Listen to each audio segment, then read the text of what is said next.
नमस्कार, मैं हूं पंकज मटपाल और आज इस वीडियो में मैं दूंगा आपके कुछ प्रश्नों के उत्तर। और पहला प्रश्न मैं ले रहा हूं, ये पूछा है चरणबीर सिंह जी ने। और आपने कहा है कि आपको 8 साल में इकट्ठा कर रहे हैं 2 करोड़ रुपए और 80 लाख रुपए आपके पास हैं, जिसे निवेश करके आप 8 साल में 2 करोड़ बनाना चाहते हैं। देखिए, यदि 80 लाख 8 साल में बढ़कर 2 करोड़ हो जाएं, तो इसका मतलब 12% की कंपाउंडेड एनुअल ग्रोथ आपके इन्वेस्टमेंट पर आपको मिलनी चाहिए, जो कि मुमकिन है। 8 साल का समय बहुत लंबा समय भी नहीं है, लेकिन छोटा भी नहीं है। तो ऐसे में आप डाइवर्सिफाइड इक्विटी फंड्स में निवेश कर सकते हैं। और इसके लिए मैं आपको ये सजेस्ट करूंगा कि आप flexi cap fund, large and mid cap fund, multi cap fund भी अपने पोर्टफोलियो में शामिल कर सकते हैं।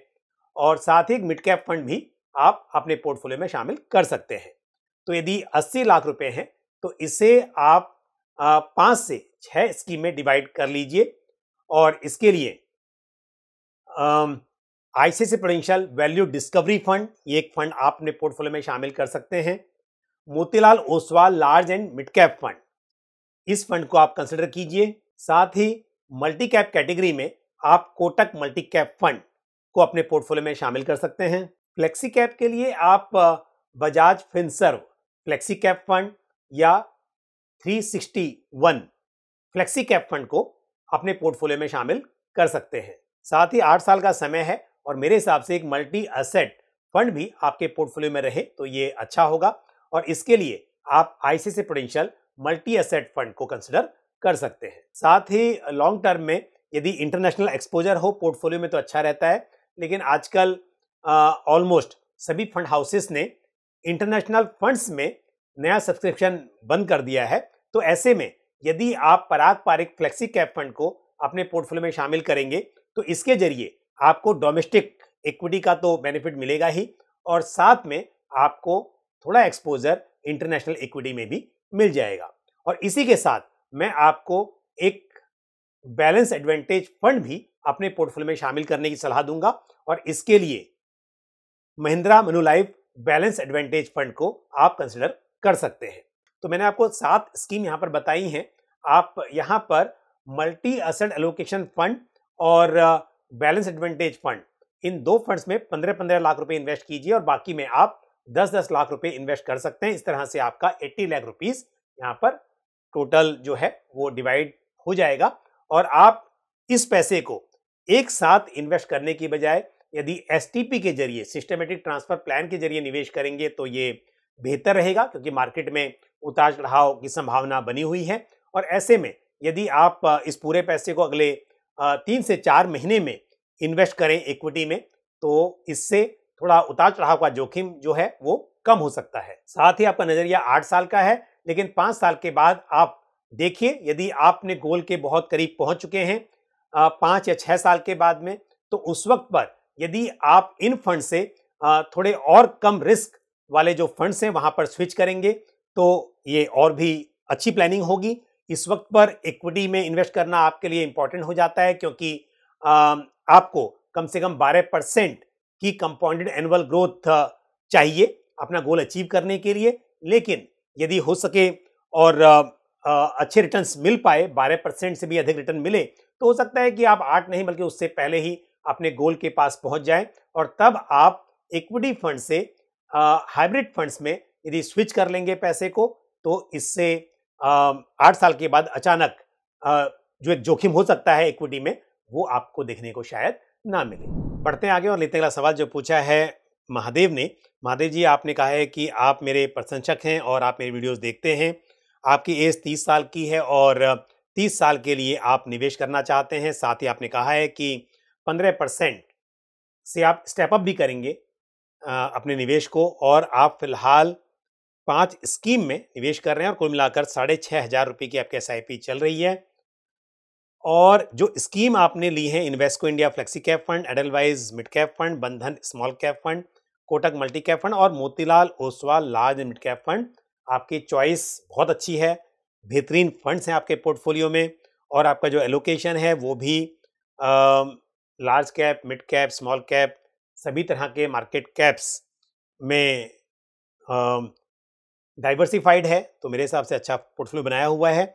अगर हम बात करें गोल्ड की, 6,500 रुपया महीना 30 साल, और साथ में आपने कहा कि 15% से स्टेप अप, तो 12% की कंपाउंडेड एनुअल ग्रोथ रेट के हिसाब से भी यदि मैं कैलकुलेट करूं तो करीब 10 करोड़ रुपए इकट्ठा हो सकते हैं। लेकिन क्योंकि वक्त 30 साल का है, तो यहां पर यदि मैं थोड़ा सा ऑप्टिमिस्टिक बनकर कैलकुलेट करूं और 12% का CAGR यहां पर एज्यूम करूं, जो कि क्वाइट पॉसिबल है जिस तरह के फंड्स आपने लिए हैं उस पर, तो आपके पास 30 साल के बाद करीब करीब 14.5 करोड़ रुपया इकट्ठा हो सकता है। और 30 साल का वक्त बहुत लंबा वक्त है। मुझे उम्मीद है आपकी जो इनकम है वो कई गुना बढ़ेगी, और ऐसे में आप बीच बीच में यदि टॉपअप भी करते रहेंगे तो 14-15 करोड़ नहीं बल्कि इससे भी बहुत बड़ी राशि इकट्ठा कर पाएंगे। All the best to you. अगला सवाल जो मैं ले रहा हूँ ये पूछा है मिस्टर मिथुन बनर्जी जी ने। मिथुन जी, आपने कहा है कि 10 साल में आपको इकट्ठा करने 1 करोड़ रुपये, और जानना चाहते हैं कितना निवेश करना होगा। 40 से 50 लाख रुपए आपके पास में हैं, 57 के करीब आपकी एज है, और फर्स्ट टाइम आप म्यूचुअल फंड में इन्वेस्ट करना चाहते हैं। तो मैं आपको एक बात बता दूं कि म्यूचुअल फंड्स में उतार चढ़ाव की संभावना रहती है क्योंकि मार्केट लिंक्ड होते हैं, लेकिन यदि आप धैर्य रखें तो लॉन्ग टर्म में आपको फ़ायदा होने की यहाँ पर संभावना रहती है। तो यदि मार्केट में गिरावट आती है, आपका जो पैसा है थोड़ा कम हो सकता है, लेकिन यदि आप निवेशित रहेंगे तो फिर मार्केट में सुधार जब आएगा तो आपको फिर से फ़ायदा होगा। लेकिन यदि गिरावट के दौर में आप निकल जाते हैं तब आपको नुकसान हो जाता है।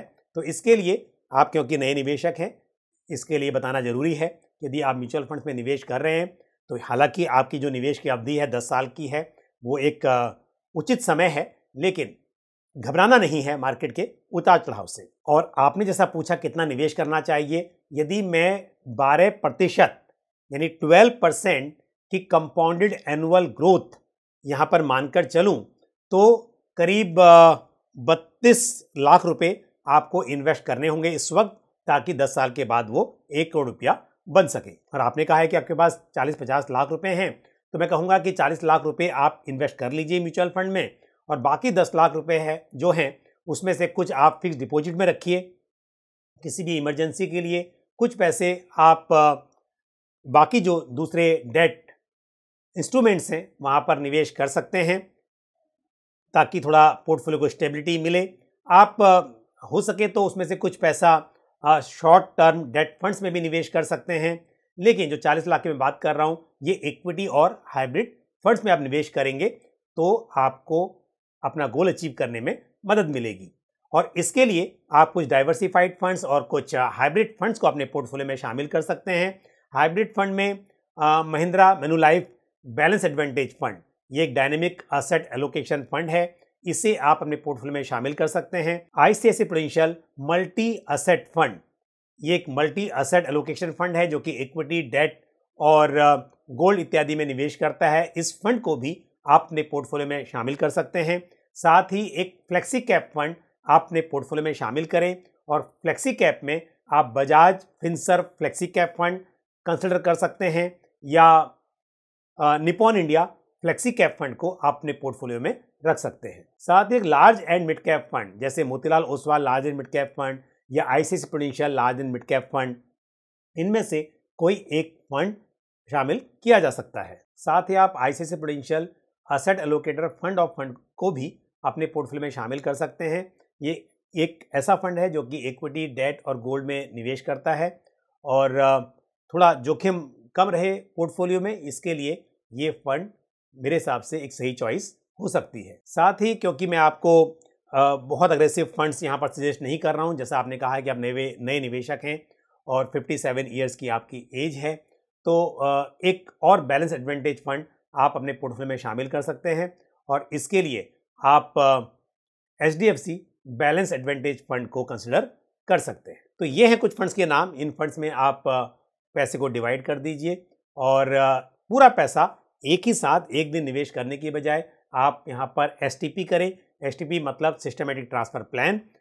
आपको जैसे यदि ICICI prudential multi asset fund में निवेश करना है तो आपको डायरेक्टली इस फंड में निवेश ना करते हुए पहले पैसे को लिक्विड फंड में आप निवेश कर लें और फिर आप तय करें कि हर दिन कितना पैसा आपका उस लिक्विड फंड से यानी कि आईसीआईसीआई प्रूडेंशियल लिक्विड फंड से ICICI prudential multi asset fund में स्विच होगा। और इस पूरे पैसे को आप इस तरह डिवाइड करें कि अगले 3 से 4 महीने में आपका पूरा पैसा जो स्कीम मैंने बताई हैं उनमें निवेश हो जाए। मुझे उम्मीद है कि जानकारी आपको ठीक से समझ में आ गई होगी। फिर भी यदि कुछ और क्लैरिफिकेशन की ज़रूरत हो तो आप दोबारा से कमेंट करके मुझसे पूछ सकते हैं। अगला सवाल जो मैं ले रहा हूँ ये पूछा है किन्नर शाह ने। और किन्नर जी, आपने कहा है कि आपने 25,000 रुपये लमसम इन्वेस्ट किए हैं ICICI prudential flexi cap fund में और साथ ही 2,000 रुपया महीना आप एसआईपी कर रही हैं ICICI prudential business cycle fund में पिछले 6 महीनों से, और अब 10,000 रुपये की एसआईपी आप और करना चाहती हैं। और आपने कहा है कि 2,000 रुपया पर फंड के हिसाब से 5 फंड आपको ऐड करने हैं। तो मेरी राय ये है कि आपको फंड्स बहुत ज़्यादा नहीं ऐड करने चाहिए। 2 फंड्स आपके पास ऑलरेडी हैं, तो अगर आप 5 फंड्स और ऐड कर देंगी तो 7 फंड्स हो जाएंगे। और अभी ये शुरुआती दौर है, आगे चलकर जब आपको चेंजेस करेंगे पोर्टफोलियो में तो कई बार ऐसा होगा कि आप भले ही एसआईपी बंद कर दें लेकिन जो लमसम अमाउंट है उसे किन्हीं कारणों से जैसे कि कैपिटल गेन टैक्स को देखते हुए या फिर एग्जिट लोड को ध्यान में रखते हुए शायद आप विड्रॉ ना करें और ऐसे में फिर नए फंड्स और ऐड करेंगी तो बहुत सारे फंड्स हो जाएंगे। तो मेरी राय ये है कि आप इस वक्त पर अगर 10,000 रुपया निवेश करना चाहती हैं तो आप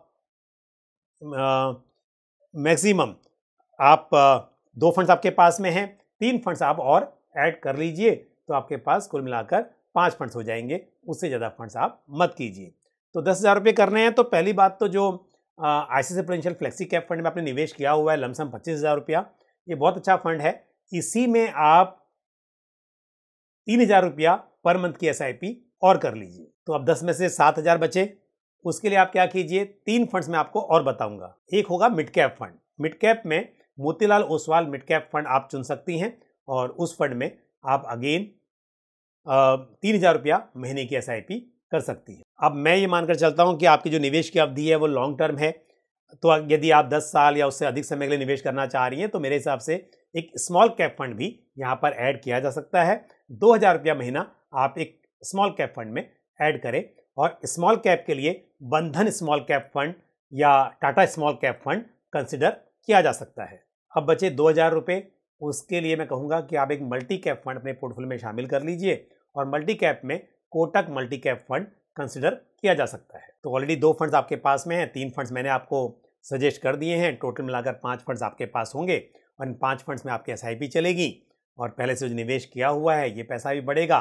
तो मुझे उम्मीद है लंबे समय में अच्छा पैसा आप बना पाएंगी और समय के साथ आप निवेश की जो राशि है उसे बढ़ाती रहें, ये बहुत ही इंपॉर्टेंट है। All the best.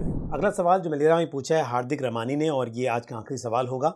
और हार्दिक जी, आपने बताया कि आपकी एज है 32 ईयर्स की और लास्ट मंथ से ही आपने इन्वेस्टमेंट की शुरुआत की है और आपने सभी फंड जो चुने हैं वो इंडेक्स फंड्स हैं। इंडेक्स फंड्स भी म्यूचुअल फंड्स ही होते हैं लेकिन ये पैसिव फंड्स होते हैं, यानी कि यहाँ पर जो निवेश होता है यानी कि जिस स्कीम में आप निवेश करते हैं उस स्कीम का इन्वेस्टमेंट उन्हीं स्टॉक्स में या उन्हीं सिक्योरिटीज़ में होगा जिसमें कि वो इंडेक्स इन्वेस्ट करता है जिससे ये फंड्स ट्रैक करते हैं। उदाहरण के तौर पर यदि आपने नावी निफ्टी 50 इंडेक्स फंड में इन्वेस्ट किया हुआ है तो ये निफ्टी 50 इंडेक्स को ट्रैक करता है। जो स्टॉक्स निफ्टी 50 इंडेक्स में हैं वही इस स्कीम के पोर्टफोलियो में रहेंगे, तो ये पैसिव फंड्स होते हैं। अब क्योंकि आपने सभी फंड्स जो चुने हैं, हालांकि आपके पास निफ्टी 50 भी है, निफ्टी नेक्स्ट 50 भी है, निफ्टी मिड कैप भी है, स्मॉल कैप, माइक्रो कैप और साथ ही एक फैक्टर इन्वेस्टिंग यानी मोमेंटम फंड भी है, तो फंड्स सभी सही हैं, इसमें कोई बुराई नहीं है। लेकिन क्योंकि आपकी निवेश की अवधि लंबी है, 10 साल की है, और ऐसे में एक्टिव फंड्स एक बेटर चॉइस हो सकती है, स्पेशली यदि बात की जाए मिड कैप और स्मॉल कैप की। माइक्रो कैप में तो खैर आपके पास चॉइस भी नहीं है। Motilal Oswal micro cap fund वो एक इंडेक्स फंड है, उसमें आप करते रहिए। और निफ्टी 50, निफ्टी नेक्स्ट 50 में भी आप बिल्कुल इंडेक्स फंड में कर सकते हैं। लेकिन यदि मिड कैप, स्मॉल कैप में आप एक्टिव फंड चुन सकें या चुने तो ये मेरे हिसाब से एक बेहतर चॉइस होगी। साथ ही आपने एक फॉलोअप क्वेश्चन भी भेजा है कि 5,000 रुपये की SIP करनी है, इंडेक्स में करें या म्यूचुअल फंड में। तो जैसे मैंने कहा कि इंडेक्स फंड्स भी म्यूचुअल फंड्स हैं, लेकिन पैसिव फंड्स हैं। मैं आपको अब राय दूंगा कि आपको एक्टिव फंड में इन पैसों को निवेश करना चाहिए। और ऑलरेडी क्योंकि आपके पास बहुत सारे फंड्स हो गए हैं, जब तक आप इन फंड्स में से किसी फंड में SIP नहीं रोकते हैं तो मैं आपको बहुत सारे फंड्स में निवेश करने की सलाह नहीं दूंगा। अभी जो 5,000 रुपये हैं इसे आप 2 स्कीम में निवेश कीजिए। एक आप फ्लेक्सी कैप फंड कंसिडर कर सकते हैं। फ्लेक्सी कैप में Bajaj Finserv flexi cap fund में आप 3,000 रुपया निवेश कर लीजिए और साथ में 2,000 रुपये आप एक मल्टी कैप फंड में निवेश कर लें और मल्टी कैप के लिए Kotak multi cap fund consider किया जा सकता है। तो आप 3,000 और 2,000 के हिसाब से या फिर 2,500 रुपया भी 2 स्कीम में डिवाइड करके आप SIP कर सकते हैं। पैसिव फंड्स या इंडेक्स फंड्स में निवेश करने में कुछ भी गलत नहीं है, लेकिन जो एक्टिव फंड्स होते हैं उनकी कोशिश ये होती है कि लॉन्ग टर्म में इंडेक्स की परफॉर्मेंस को बीट किया जा सके, उसे आउट परफॉर्म करने की वो कोशिश करते हैं। और ऐसे में मिड कैप और स्मॉल कैप में काफ़ी गुंजाइश होती है कि वो इंडेक्स के मुकाबले बेहतर रिटर्न्स जनरेट कर पाएँ। साथ ही क्योंकि जो पैसिव फंड्स होते हैं उसमें जो पोर्टफोलियो रीबैलेंसिंग होती है वो सेमी एनुअली बेसिस पर होती है, तो कई बार यदि रिस्क ज़्यादा दिखाई दे रहा है तो एक्टिव फंड्स में रिस्क को मैनेज बहुत तेज़ी से और एक्टिवली किया जा सकता है। तो मेरे हिसाब से मिड कैप स्मॉल कैप में आप एक्टिव फंड्स चुनें, ये शायद अच्छा साबित होगा। और अदरवाइज़ जिन फंड्स में आप भी हैं उनमें रहना चाहें तो फिर जो 2 फंड्स मैंने आपको बताए हैं वो एक्टिव फंड्स हैं, उनमें आप SIP की शुरुआत करें। तो आज इस वीडियो में मैंने कुछ प्रश्नों के उत्तर दिए। मुझे उम्मीद है ये जानकारी आपको पसंद आई होगी। आपके जो भी सवाल या सुझाव हों आप कमेंट बॉक्स में पोस्ट कर सकते हैं। और आज के लिए बस इतना ही। मुझे दीजिए इजाज़त। अगले वीडियो में फिर किसी इंपॉर्टेंट टॉपिक के साथ या आपके सवालों के जवाब के साथ आपसे मुलाकात होगी। Thank you. जय हिंद। म्यूचुअल फंड निवेश बाजार जोखिमों के अधीन है। योजना से संबंधित सभी दस्तावेजों को ध्यान से पढ़ें।